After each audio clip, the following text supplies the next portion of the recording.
Before we begin, if family stories and second chances speak to you, you're in the right place. This channel shares true to life tales about love, loyalty, and the ties that fray and mend. If you'd like more of that in your week, consider subscribing. You'll know when a new chapter lands, and who knows, maybe you'll hear a piece of your own life echoed back.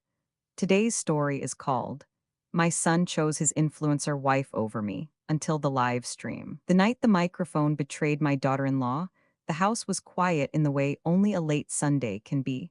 Tired dishes stacked to dry, a football game muted and forgotten, the hum of the refrigerator like a steady old friend. I sat at my kitchen table with a cup of tea cooling beside a spiral notebook, the kind with a cardboard cover and a habit of collecting grocery lists and prayers. On the screen in front of me, propped against the sugar bowl, my son's wife was live. If you've never watched a live stream, it moves like a backyard conversation with 100 strangers leaning over the fence. Hearts flutter up the screen. Comments arrive faster than common sense. There's always a ring light shining just so, and a face in the center trained to find the glow. Hey fam, she said, voice syrup sweet. Tonight's heavy. Trigger warning toxicity. She dabbed at her eyes, already glossy. But I promised to keep it real. Her followers adore that word. Real. It's the currency of the moment, polished vulnerability, manageable tears.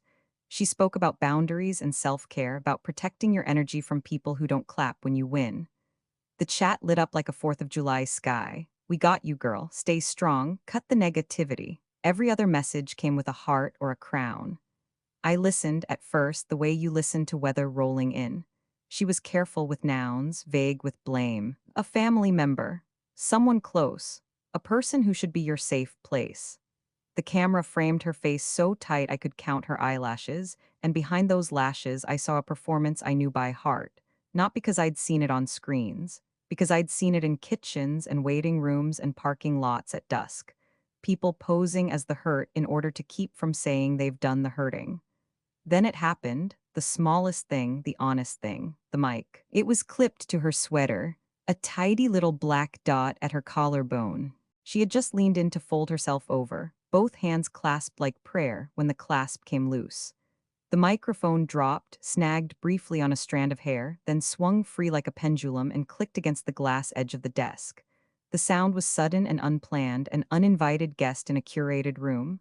Her eyes left the lens. For a heartbeat, she forgot her audience and glanced off frame, where the ring light didn't reach. We'll cut there, she said, voice flat, hands steady. Give me 10 seconds of quiet.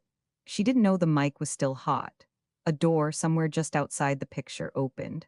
A shadow crossed the wall. Too much cry, she said, whispering like a person used to whispering. Less mascara, more breath. The last reel spiked at 32 seconds. I need the break there. Then I'll say I never thought my own mother-in-law. I don't remember setting my tea down. I do remember the chat falling strangely still, as if the crowd had sucked in a single breath all at once. Then the comments came, not all of them, but enough to notice. Did she just say cut? Mic is on. Is this scripted? She realized it then, the sound, the swing, the ugly, awkward truth of a microphone refusing to behave. She grabbed for it, smiling too wide, the way you smile when you trip in public. Oh my gosh, tech issues, she laughed. Guys, my mic fell, mom brain, right? She clipped it back, pushed her shoulders down, and made her face soft again. Where were we? Where were we? Somewhere between the life she curated and the one we lived. Somewhere between toxic and tactic. Somewhere a mother sits with a notebook and watches herself become a villain to people who will never know her name. On my screen, she made the tears again. They came easier now, as if anger gave them a head start. I'm trying so hard, she said, the words breaking just enough to catch sympathy, but not enough to smear the lip gloss. But when someone refuses to respect your choices, when they undermine your marriage, it's abuse. That's the word, abuse. The comments rallied as loyal crowds do. They scolded the doubters. They smothered the skepticism. Someone typed, "We only believe you." I sat back and looked at the quiet corners of my kitchen. There is an honest way rooms age, cabinets nicked by years of bumping plates, a faint discoloration where the sun fell hard through one season, the slice in the vinyl that no one remembers making. That's how love ages, too, marked and remembers, wrong in places but true at the seams. I reached for my notebook and turned to a clean page. I wrote the word real and underlined it twice. Then I wrote mascara, breath, 32 seconds, cut there. I wrote them not because I wanted to punish her, but because facts are a lifeline when feeling tries to drown you.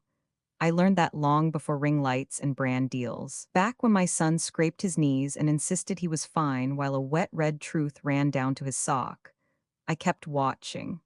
She pivoted to a story about boundaries at last Thanksgiving, how I arrived uninvited, I had been invited, how I brought a dish that didn't fit the theme. No one told me there was a theme, how I corrected her in front of guests. I had asked where to put the rolls. If you say a thing often enough, it can wear grooves like a river in soft ground. And if that river runs through a screen, it can flood 1,000 homes at once. I watched people begin to nod in words. In-laws are the worst. My MIL does this too, stay strong queen. They had never met me, but they recognized a shape they had already decided to hate. Then, beneath the bullets of support, something quieter appeared. Did anyone else hear the cut there? She said mascara. Is this staged? I know what a tremor looks like when it begins. The smallest shake in the hand holding the cup. A whisper of movement that warns a larger shift. My son's wife didn't see it, or maybe she saw it and chose not to.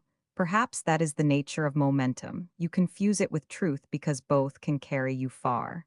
The live stream went on for another 20 minutes. She reached for Grace language. I wish her the best. I'm sending love. Healing is messy and ended with a discount code. The hearts returned in a rush, the way applause tries to tidy a performance that wobbled. She blew a kiss at the camera. You are my safe place, she said, which is what we say to crowds when we have forgotten what a safe place is. She signed off. The ring light winked out. In the square of my darkening screen, I saw a reflection of myself, small and a little tired, a woman with a notebook and a cup of tea gone cold. For a long moment, I heard only the hum of the refrigerator and a single, stubborn question that would not leave. Was I truly toxic, or was someone rioting me into that role? It is a strange thing to suspect that your own name is being used like a seasoning in someone else's recipe. A pinch of villain to make the story taste right. Stranger still to realize that people will swallow it whole. I closed the laptop and let the questions sit in the room with me. There is a time to defend and a time to wait. There is a time to answer and a time to gather answers. The mic had told a sliver of truth tonight, enough to split a seam. I didn't know it yet, but that split would widen, and light, slow, patient, unforgiving, would find its way in. The morning after that live stream, the house felt colder than it had any right to in late spring. Sunshine crept through the blinds, spilling across the hardwood floors in neat golden stripes, but it didn't warm the silence. My son came by for coffee, the way he used to when he was younger, before commutes, before mortgages, before the woman who now filled his world with ring lights and hashtags. He sat at the kitchen counter scrolling his phone, eyes moving quickly, like he was chasing something always just ahead. Did you watch last night? He asked without looking up. I did. She was brave, he said, tapping his thumb against the glass. Sharing like that isn't easy. Brave, that word clanged inside me. I thought of the whispered cut there, the notes about mascara, the careful scripting, but I bit my tongue. There are times when telling the truth feels like hurling a stone through a window. You hear the shatter, but you don't know what cuts will follow. Instead, I asked, brave about what? He looked at me then, really looked, the way people look when they've already chosen a side. You, he said simply. She's trying to heal from the way you treat her. The coffee pot sputtered and hissed, the sound of an old machine refusing to stay silent. I poured us each a mug and slid his across the counter. He didn't touch it. His hand stayed wrapped around the phone like it was a compass, and I was north he didn't want to face. In the months since their wedding, the space between us had widened inch by inch. At first, it was small things, him canceling our Sunday dinners because we're filming tonight, her declining my invitations with vague apologies about deadlines or content schedules. I chalked it up to the whirlwind of newlywed life, but slowly the absence hardened. My calls went unanswered. My texts received a single-word reply, if anything at all. When I did see him, it was often through the filter of her lens, my words sliced into captions that never seemed to match what I'd actually said. One evening last fall, I had stopped by with a casserole, An old family recipe, the kind that stretches a dollar and feeds a soul. She answered the door with a camera in hand. Look, fam, she said to her followers, swinging the lens toward me. She just shows up unannounced again. Boundaries, right? I stood in that doorway holding a pan still hot from the oven, unsure whether to laugh or to shrink. The comments rolled in real time on her screen. Classic MIL move, so toxic. Poor girl, stay strong. My son stood behind her, not saying a word. He just slipped his arm around her waist and kissed the side of her head like he was sealing an alliance. That was the night I learned what it felt like to become content. Not a person, not a mother, just content. I told myself it would pass. Marriage is complicated, identity online even more so. Maybe she needed to paint me as a villain to earn sympathy, to grow an audience. Maybe once they were more secure, once sponsorships rolled in, she'd soften. But the opposite happened. The more followers she gained, the sharper my edges became in her stories. The nagging, the disapproval, the jealous mother who can't let go. I was cast in a role I never auditioned for, and the world bought tickets. And my son, my boy with the crooked smile and the heart that once broke when he found a robin's nest fallen from a tree, he believed it. Or maybe he wanted to believe it, because believing her meant he didn't have to see the cracks in his marriage. Believing her meant he was protecting his wife, being loyal, being the man he thought a husband should be. At family gatherings, the division grew visible. She positioned herself between us at the table. She interrupted me mid-story with a louder anecdote. She tilted her phone just so to capture me frowning at a burnt pie, then posted it with the caption, "Some people will never be satisfied." The comments applauded. My son chuckled, scrolling through them later, telling me, "Don't take it so seriously, Mom, it's just content." But words, once launched into the wide blue air of the internet, do not dissolve. They land, they stain, and eventually they convince. By the time Thanksgiving rolled around, I was seated at the far end of the table, close to the children and far from the cameras. When I reached for the rolls, she gently moved the basket closer to herself, smiling into the lens as she did. "We keep boundaries here," she said softly, like a private joke shared with 100,000 strangers. And my son laughed. He laughed with her. I sipped my wine that night and stared at the cranberry sauce, remembering the years when he would reach for my hand under the table, whispering thanks, eyes bright with all the ordinary gratitude of a child who felt safe. Now, he looked at me like a character in someone else's play. The house was divided, though no walls had moved. It was not the creak of the floorboards that unsettled me, but the space carved by narratives and likes and strangers' approval. That morning after the live stream, sitting across from him in my kitchen, I understood the depth of that divide. He believed her, and belief has a way of hardening into fact when repeated enough. "Mom," he said, voice careful, as if rehearsed, "you need to think about the way you come across. She's not making it up. You really do undermine her. You really do." He hesitated, then finished. "You really do hurt her." I wanted to say, "And who hurts me? Who tells my story?" But I swallowed the words, let them sink like stones into the dark water between us. Because there is a kind of silence that isn't surrender, it's strategy. And I had begun to wonder if the only way to reach him was not to fight louder, but to let the truth eventually trip on its own shoelaces. I didn't know then how close that moment already was. I only knew that a house can hold love and lies under the same roof, and that sometimes the lies get the better rooms. A week after that kitchen conversation, I discovered just how far a story can travel when it is carried on the wings of strangers. I was in line at the grocery store, balancing a basket of bread, milk, and the small bouquet of daisies I buy for myself each Friday. The cashier, a young man with hair falling into his eyes, glanced at me twice before lowering his voice. "Are you her?" I blinked. "Her who?" "You know," he whispered, nodding toward the phone propped up by the register, playing a muted TikTok compilation. My face filled the screen, frozen mid-blink, mouth pursed, a caricature of disapproval. The caption, "Toxic MIL Energy." A heat rose from my chest to my temples. The video looped again, me at Thanksgiving frowning at the burnt pie, me adjusting my glasses at a birthday party, me turning away when she leaned into my son's shoulder. Moments lifted out of context, cut and stitched into a quilt of cruelty. I forced a smile for the cashier. Yes, I said quietly, that's me. Behind me, someone clucked their tongue. Poor girl, a woman muttered, meaning my daughter-in-law. Imagine having to live with that. I drove home with the groceries rattling in the trunk, the daisies drooping against the paper bag, and for the first time I felt the true weight of the word she had draped over me, toxic. It did not stay on the screen, it clung. At church on Sunday, an old friend avoided my gaze, her greeting shorter than usual.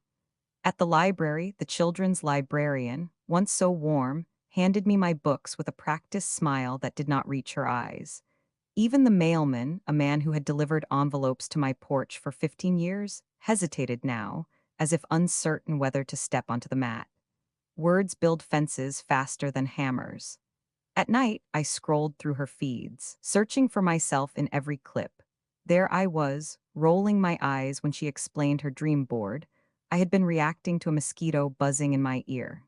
There I was, pursing my lips when she announced her latest brand partnership. I had been checking my dentures in the reflection of a glass. Every gesture bent into confirmation of the role she had written for me. And the comments? Oh, the comments. My MIL is the same, they're all jealous. She looks like she hates you. Cut her out, queen. Protect your peace. I wanted to reply, to defend, to type 1,000 words into the void. But I knew how the void works. It swallows your defense and spits it back as proof of guilt. In a world trained to clap for drama, the villain is never allowed to say, I'm not the villain. So I closed my laptop and sat at the kitchen table in the dim light, my hands folded like a woman waiting for a verdict. The loneliness was not in the silence, it was in the noise.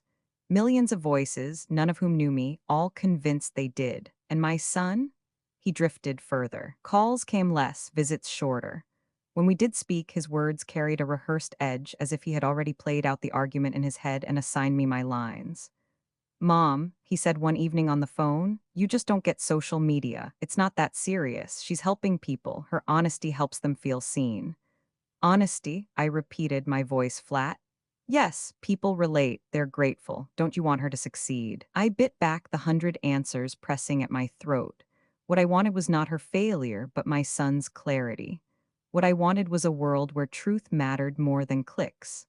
Instead, I said, of course I want her to succeed. The silence that followed was longer than the call itself. I began to wonder if this was how reputations died now, not in whispered gossip over backyard fences, but in curated clips broadcast to strangers who built whole identities around disliking you. The label she had given me, toxic mother-in-law, was no longer a description. It was an identity, stitched to my name like a scarlet letter. And every day I lived under it, I felt smaller, more invisible, more like the shadow she had painted than the woman I truly was. But even shadows have weight, and mine was gathering. Because the thing about labels is this: when they are slapped on without care, when they are repeated too loudly, when they are wielded like weapons, they leave fingerprints. And sometimes those fingerprints are evidence. I began to keep notes, dates, times, phrases, a ledger of lies, neat and steady in my spiral notebook. Not because I thought anyone would ask for it, but because I needed to remember that the truth was real somewhere, even if only on paper.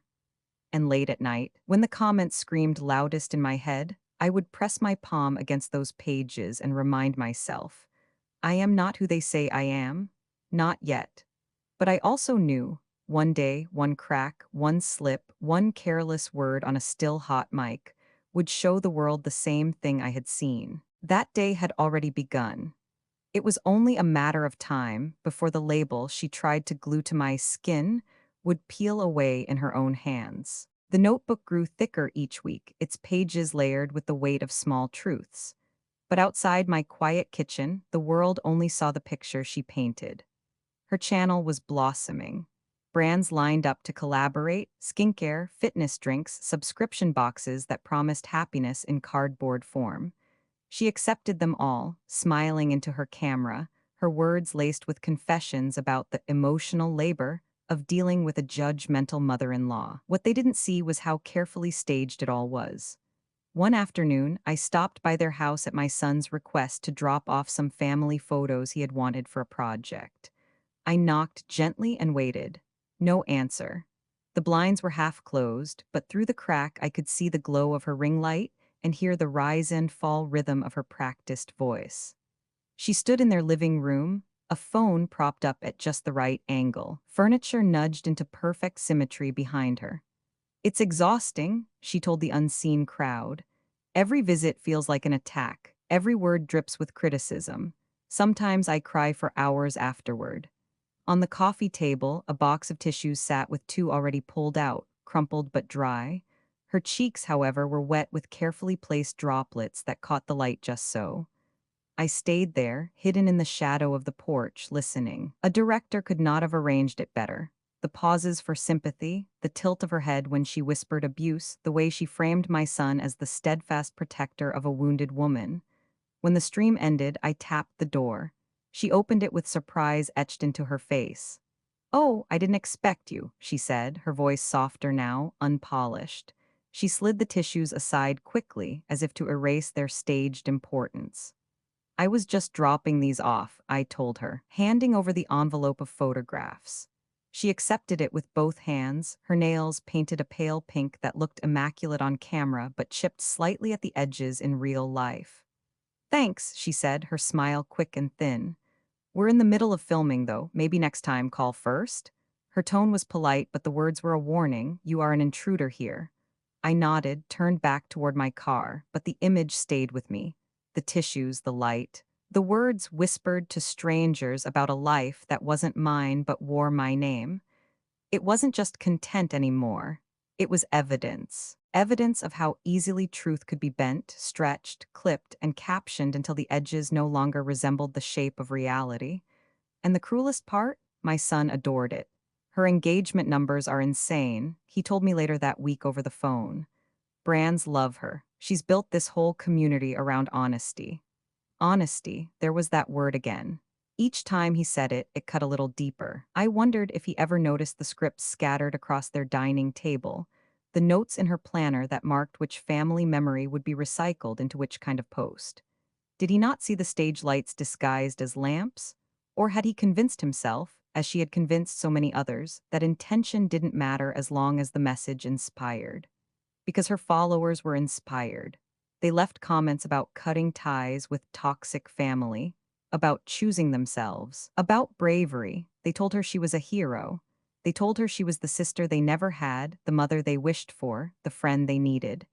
And each time they cheered, I was pushed further into the shadows.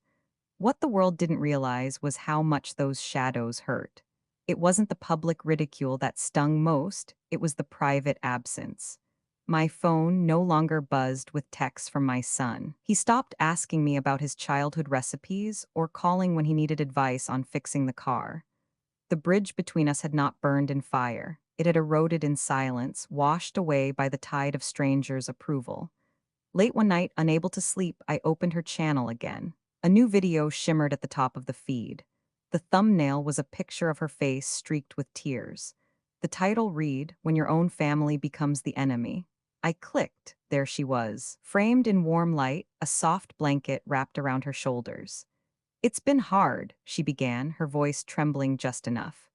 "But I know I'm not alone. If you've ever had someone close to you constantly judge you, constantly belittle your choices, please know you deserve peace, you deserve freedom." The comment section erupted with empathy.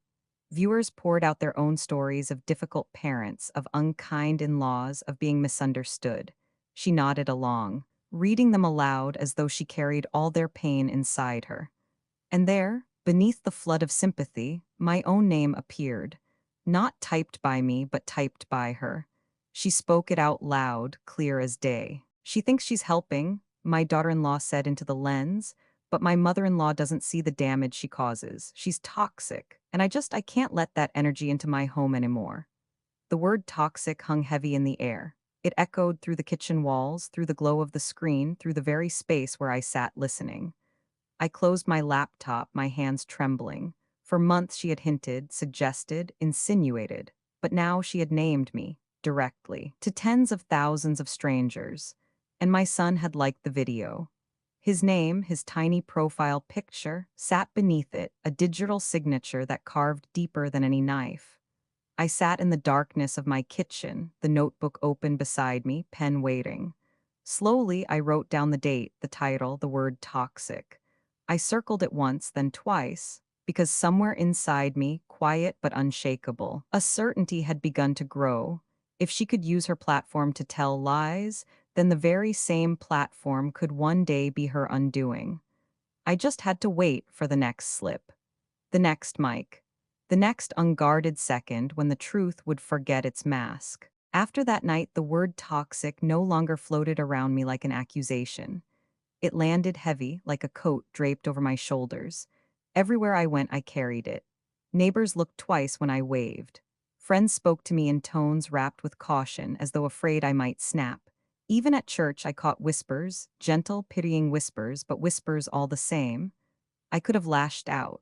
I could have marched into their home, slammed her laptop shut, and demanded she stop. I could have begged my son to open his eyes, but I knew instinctively that anger would only feed the narrative. To fight back loudly was to play the part she had written for me. So, I chose quiet, not silence, quiet. I continued to show up at the small places where love lives. I sent birthday cards with neat handwriting and pressed flowers inside. I left care packages on their porch when my son was sick.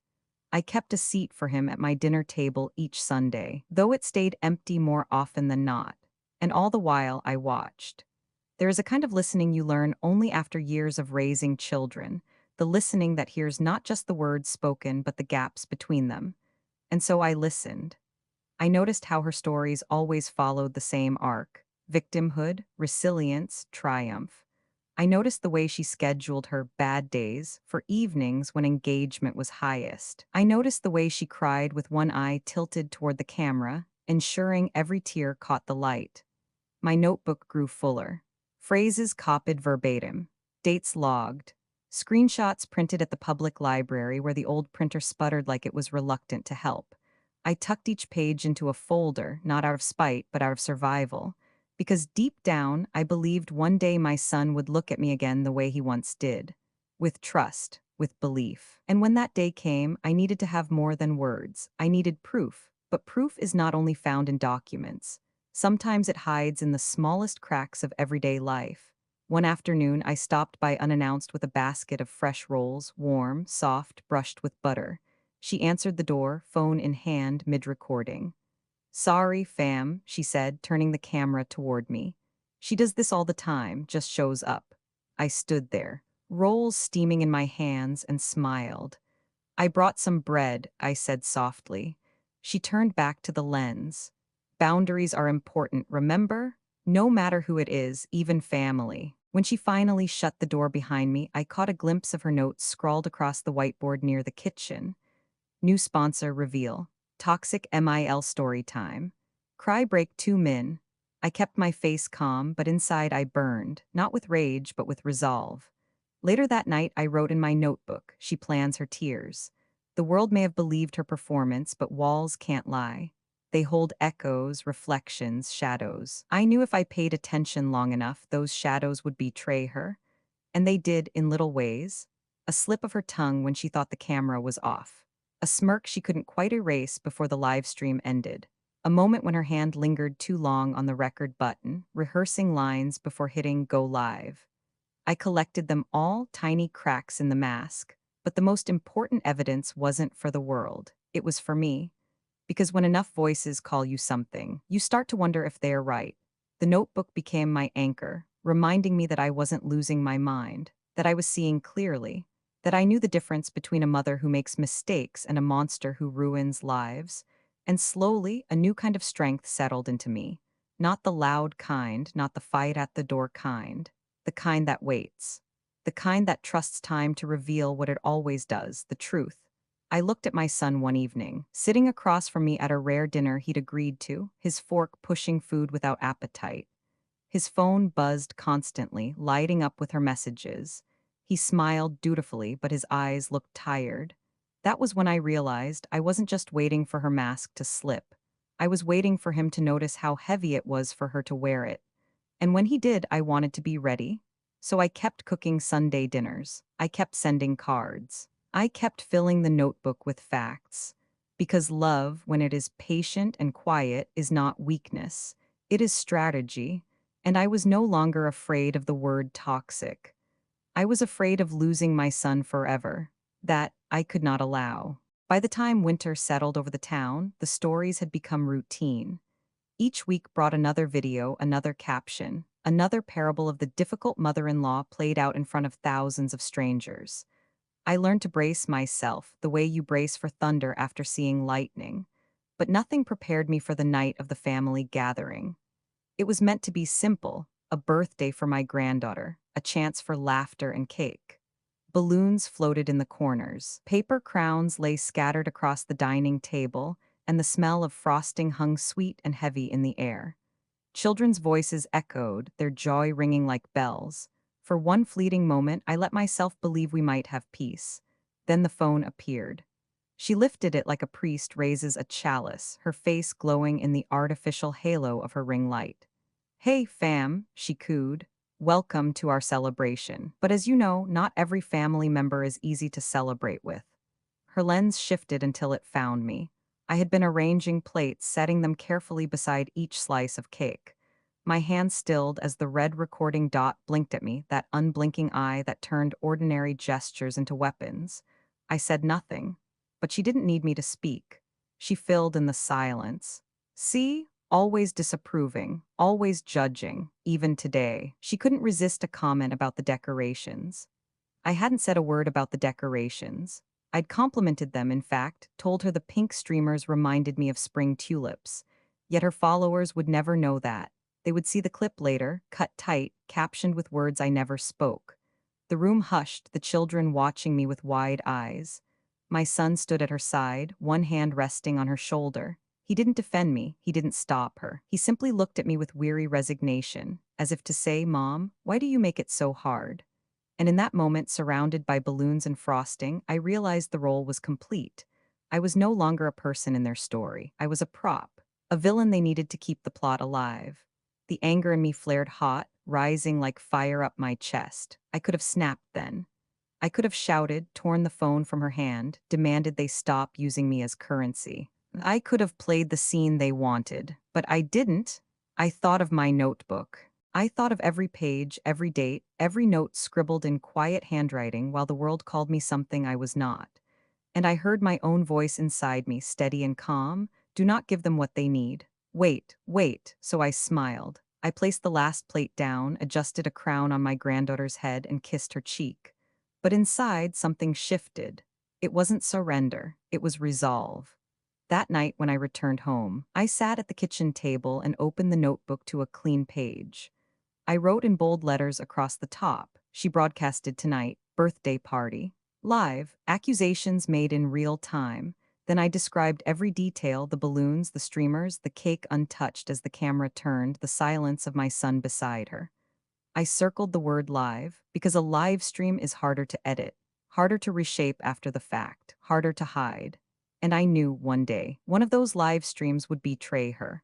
One slip, one stumble, 1 second of truth would fall out, just as the microphone had weeks earlier. But something else happened that night, something I hadn't expected. As I tucked my notebook away, my phone buzzed, a message from an unknown number. "I saw what she did tonight. I know it isn't true. No name, just words." I stared at the screen, my heart pounding. Somewhere out there, behind the veil of usernames and comments, a voice had cracked through the noise. Someone had seen the performance for what it was, and for the first time in months, I didn't feel alone. The breaking point had come, not in an explosion, but in a whisper, and I was ready for what would follow. After the birthday live stream, the air around me felt different. Not lighter, not yet, but charged like the quiet hum before a storm. That anonymous message still burned on my phone screen. I know it isn't true. I read it over and over, my hands trembling. It was small, a handful of words, but to me it was proof. Proof that masks crack, that someone somewhere can see beyond the performance. I tucked the message into my heart and let it steady me. For the first time in months, I felt less like prey and more like a witness, someone who could hold her lies up to the light and watch them shrink. That week, I began to revisit an old part of myself. Before I was only mom or grandma, I had been something else, a professional with a sharp eye and a steadier voice. I had worked in public relations for nearly 2 decades. I knew what a narrative was. I knew how spin worked, how brands measured risk, how even the most polished image could crumble when credibility was lost. And now, I realized those same tools that once helped companies save face could help me save my family. I dusted off my old files from the attic, binders filled with case studies, training manuals, yellowing notes from crisis management seminars. Sitting at my kitchen table with those papers spread wide, I began to map her patterns. Her authentic breakdowns coincided perfectly with new sponsorships. Her toxic family stories peaked just before product launches. She wasn't just venting, she was building a business on my back. My pen scratched across paper, arrows connecting dots, highlighting dates. Each story she told of me wasn't random, it was strategy. And like any strategy, it left a trail. One evening, I gathered my courage and called an old colleague, Denise, who now consulted for lifestyle brands. We hadn't spoken in years, but when she heard my voice, her warmth poured through the line. "Of course I remember you," she said. "What's going on?" I told her everything. Slowly, carefully, I laid out the story, the live streams, the captions, the lies. I half expected her to dismiss me, to say I was overreacting. But she didn't. She listened in silence, and when I finished, her tone shifted into the professional calm I remembered from boardrooms long ago. "You need to document every single instance," she said. "Screenshots, timestamps, especially anything tied to paid partnerships. If she's slandering you for profit, that's a liability for the brands. They don't care about drama, but they care about risk." "Risk," I repeated. "Brand safety," she said. "It's the golden word. If an influencer jeopardizes a sponsor's reputation, the sponsor will cut ties immediately. You don't need to fight her with anger. Let her own business model do the work." I thanked her, my pulse racing. When I hung up, I felt something I hadn't felt in months: agency. I wasn't a passive character in her story anymore. I was an author again. That night, I opened my notebook, now thick and dog-eared, and began a new section titled Brand Timeline. Under it, I listed every partnership she had flaunted, every campaign she had tied to her tales of me, every sponsor hashtag tucked beneath her crocodile tears. The pattern was unmistakable. The more she vilified me, the more the money flowed. But I wasn't just collecting proof, I was building a case. The next time my son came by, he looked more tired than ever. He dropped into the chair across from me, his eyes shadowed. He didn't start an argument. He didn't mention the last live stream. He just rubbed his temples and sighed. "She's under pressure," he said softly. "All those followers, it's a lot to manage." I wanted to reach across the table and shake him, to shout, "Do you hear yourself? Do you see what's happening?" But I didn't. I only said, "Pressure doesn't excuse cruelty." He looked up, and for just a flicker, I saw doubt in his eyes. Not much, but enough. Enough to remind me that he wasn't gone completely. He was tangled and snared, but not gone. After he left, I closed my notebook and pressed my palm to the cover. The truth was building, page by page. And one day soon, it would no longer be my secret weapon. It would be the light that burned her stage down. I didn't know exactly when or how, but I knew this much: I wasn't just waiting anymore. I was preparing. It came on a Thursday evening, the kind of night when nothing should have mattered more than a warm meal and the comfort of routine. Outside, the wind rattled the bare trees and the streetlights glowed in the early dark. I sat alone at my kitchen table, notebook open, pen uncapped, waiting almost as if I had sensed it. Her notification popped up on my phone. "Going live, special announcement plus heart to heart." I clicked. The screen filled with her face, luminous under the soft wash of the ring light. She was perched on their white sofa, wrapped in a blanket patterned with pastel hearts. The chat exploded with greetings. "We love you, Queen. Stay strong. Block the haters." My son's profile picture appeared almost immediately, leaving a string of red hearts. "Hey fam," she began, voice hushed, heavy with pre-planned sorrow. "Tonight's not easy. I wasn't sure if I should even share this, but you deserve the truth. You always deserve the truth." She dabbed her eye with a tissue, perfectly folded.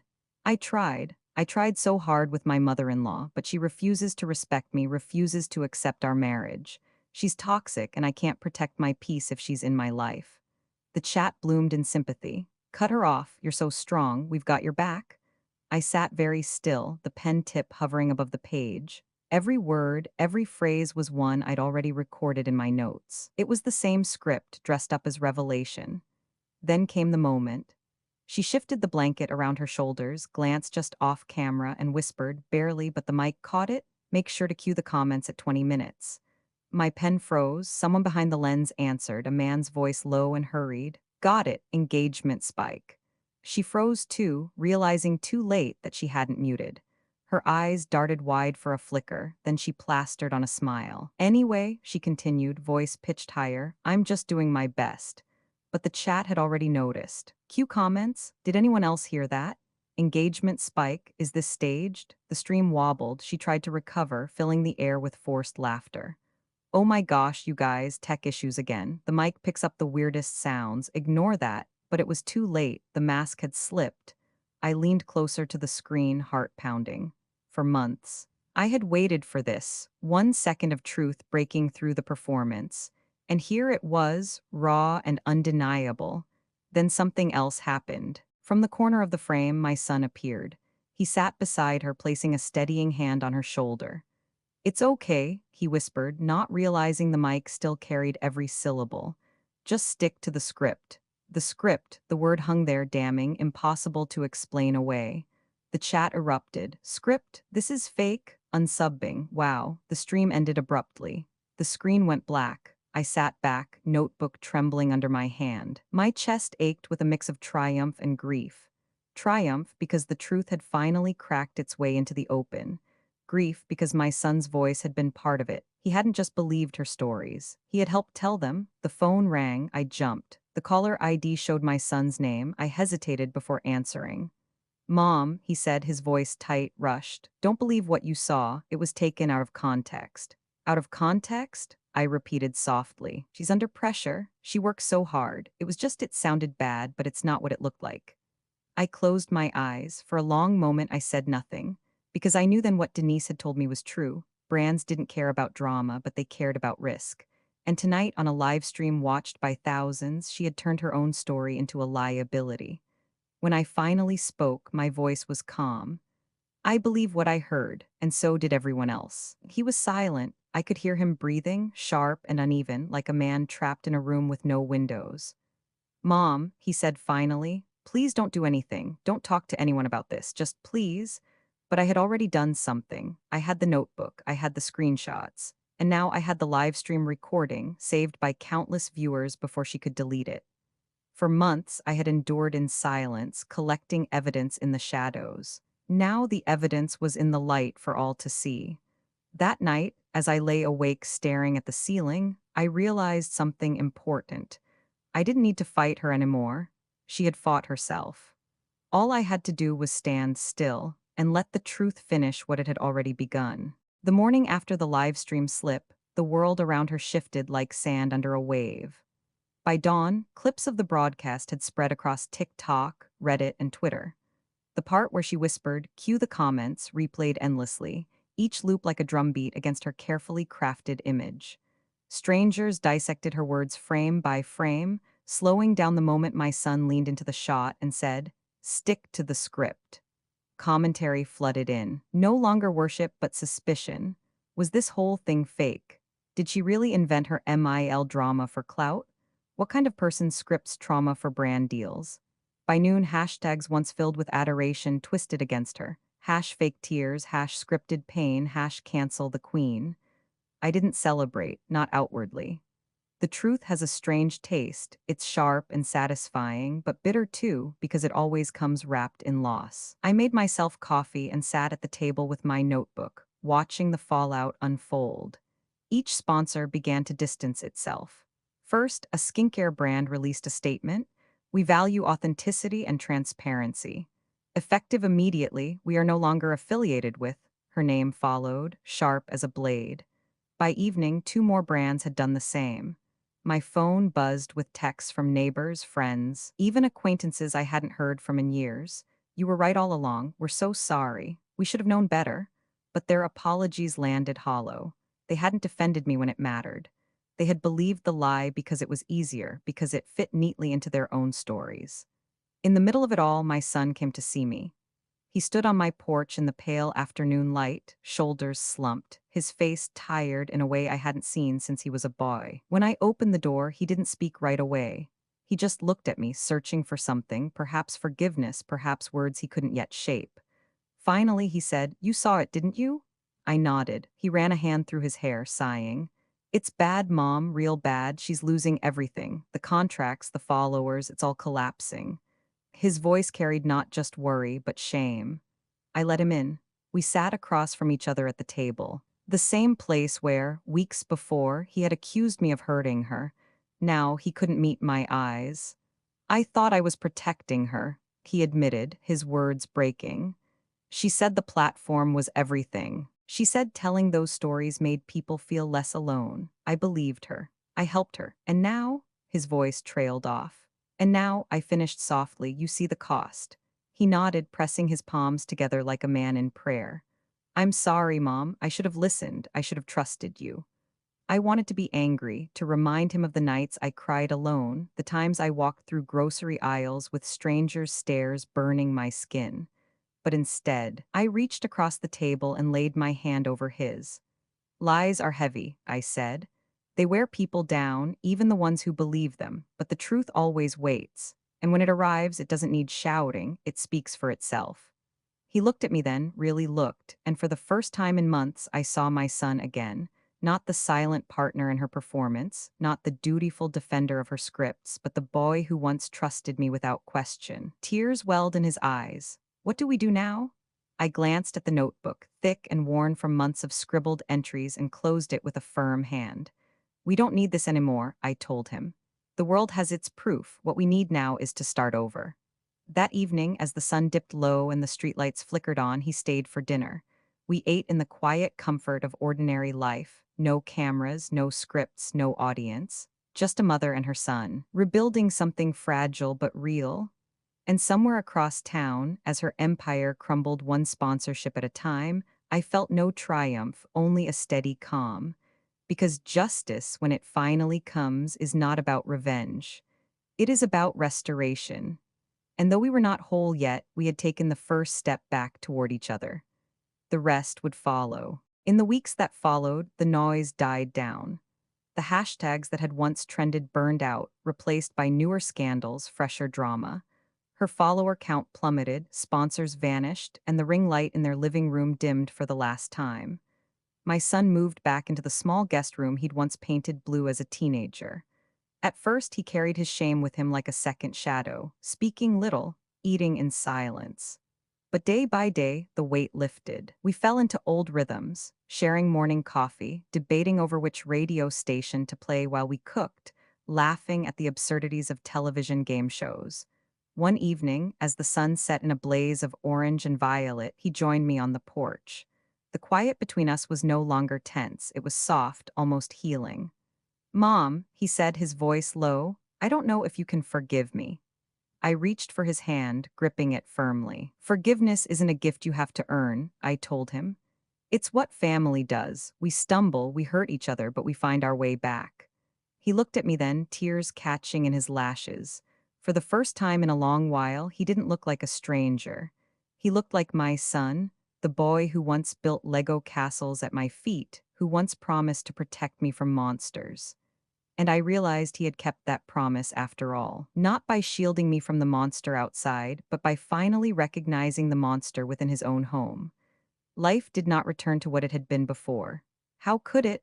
Wounds leave scars, and scars remind us of both pain and survival. But the house felt lighter now, filled not with suspicion or stage stories, but with honesty.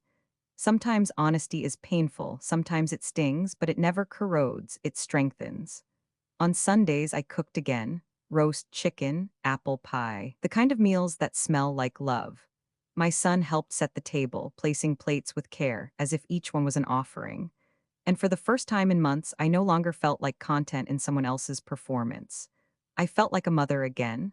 The world outside kept spinning, new trends, new influencers, new names rising and falling. But here, in this small home, we had reclaimed something that no algorithm could replicate: truth, trust, and family. And in the end, that was enough. Thank you for staying with me through this story. If it touched you, or reminded you of your own family in any way, I hope it left behind more light than sorrow. May your homes be filled with honesty, your hearts with peace, and your families with love that no storm can undo. Until next time, take care of yourselves and of each other. I wish you health, joy, and the kind of happiness that begins and ends at home.